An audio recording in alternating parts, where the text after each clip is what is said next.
Good morning friends, आप सबों को एक और बार हमारे उद्धारकर्ता मुक्तिदाता प्रभु यीशु के सामर्थी नाम में जय मसीह की। अजीजों, आज फिर उसी संदेश को मैं आगे की तरफ बढ़ाना चाहूंगा और उसके तीसरे भाग में आपसे बात करना चाहूंगा जो हमने देखा था वचन संहिता 43 और उसकी 1 से लेकर 3 आयत तक हम देख चुके हैं। पहली 2 आयतों में भजनकार प्रार्थना करता है, कहता है कि प्रभु आप मेरे शत्रुओं से मुझे छुड़ाइए। और जब वो अंधियारे में है, तीसरे पद में वो प्रभु से प्रार्थना करता है कि प्रभु आप अपने वचन की सच्चाई भेजकर, अपने वचन का प्रकाश भेजकर मेरी अगुवाई करिए।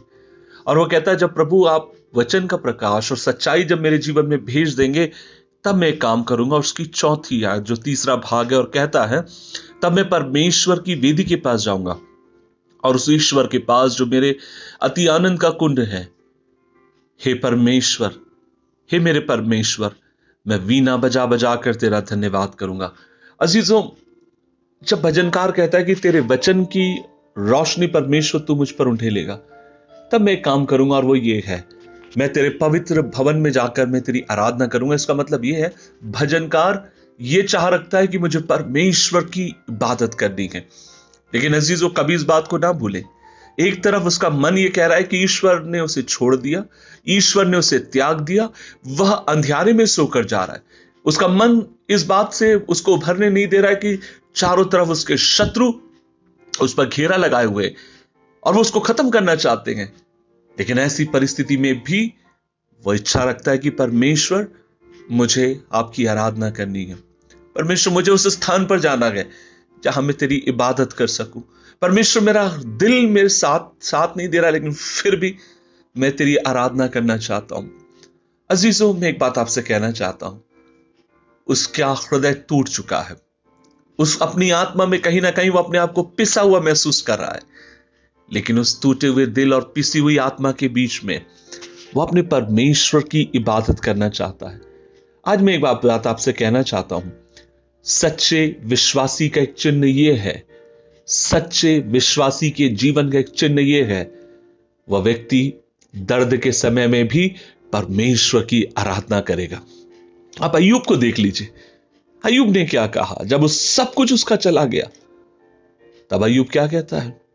अय्यूब कहता है मुझे पता है, मुझे मालूम है, जब प्रभु सब कुछ देता है हम उसकी आराधना करते हैं तो दुख में क्यों ना आराधना करें। उसके बच्चे बीवी तो जिंदा थी, बच्चे मरने के बाद पूर्व के देश का सबसे अमीर आदमी गरीब हो गया, कंगाल हो गया, राख पर बैठ गया, लेकिन फिर भी उसने परमेश्वर की आराधना करना बंद नहीं किया। अजीजों, हमें लगातार परमेश्वर की इबादत के लिए अपने मन को उठाने की जरूरत है। कई बार मैं सवेरे के समय उठता हूं और मैं पक्षियों के चहकने की आवाज को मैं सुनता हूं।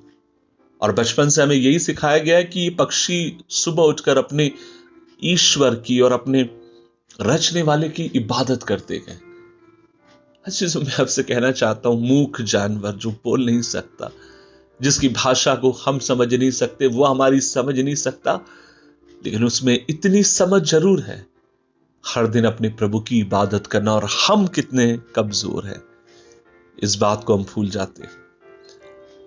आइए प्रभु से अनुग्रह मांगे कि वो हमें उसकी आराधना करने के लिए कृपा दे। हाल में मैंने किसी से एक मद्रास के बुजुर्ग दंपति के बारे में सुना, जो बुजुर्ग थे और उनका एक बेटा था जो इंजीनियर था। काफी लंबे समय से बेटा बीमार था, इकलौता बेटा था, और डॉक्टर ने बोला आप एक काम करिए, इसे घर ले जाइए, अब इसमें कुछ नहीं बचा है। वे उसे घर लेकर आए और कहा जाता है, जिस व्यक्ति ने मुझे कहानी बताई उन्होंने कहा, पास्टर किशोर, एक दिन सवेरे 5 बजे के समय इतवार के दिन ये बच्चा प्रभु के पास चला गया। 26 साल का लड़का था, इंजीनियर। माता पिता बहुत रोए। काफी देर रोने के बाद वे जाते हैं, दोनों ने स्नान किया, प्रार्थना की, बेटे को दरवाजे में बंद किया, मृतक बेटे को, और 9 बजे उनका चर्च था, वे चर्च आए और वहां बैठ के परमेश्वर की आराधना करी। 11 बज गया। जब आराधना खत्म हो गई, उन्होंने उठकर बोला हमारे बेटे के लिए दुआ करो, हमारे लिए प्रार्थना करो। उन्होंने बोला क्या हो गया? आज सवेरे हमारा बेटा 5 बजे इस दुनिया को छोड़कर पिता के पास चला गया। पास्टर को गुस्सा आ गया। बाकी तमाम लोग सब नाराज हो गए, कहने लगे, अरे आप कैसे लोग हैं, आपने हमें क्यों नहीं बताया, हम सवेरे 5 बजे आपके घर पहुंच जाते। तब वो बुजुर्ग दंपत्ति कहती हैं, अगर आप मेरे घर आ जाते तो फिर चर्च में कोई नहीं आता, और हम नहीं चाहते थे कि किसी भी रूप में आप लोग परमेश्वर की आराधना को मिस करें। हो कितना बड़ा समर्पण। आज जब मैं अपने आपको इस कहानी को बता रहा हूं, मैं अपने आप को कितना छोटा पाता हूं बुजुर्गों के सामने। और मैं ये भी जानता हूं कि मेरे संदेश को सुनने वाले आज कई मेरे भाई बहन माता पिता आप भी हिल गए होंगे और अपने आप को इनके सामने छोटा पा रहे होंगे।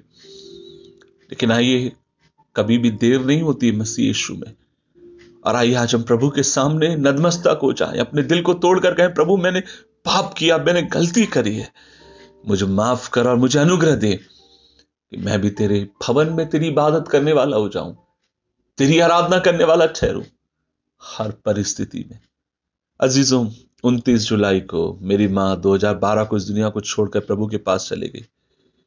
लेकिन मुझे याद है, ठीक उसके अगले दिन मुझे कहीं पर प्रचार करने के लिए बुलाया गया। मैं गया हूं, लोगों ने मेरे से बोला कि किशोर कल तेरी मां मरी और आज तू जा रहा है।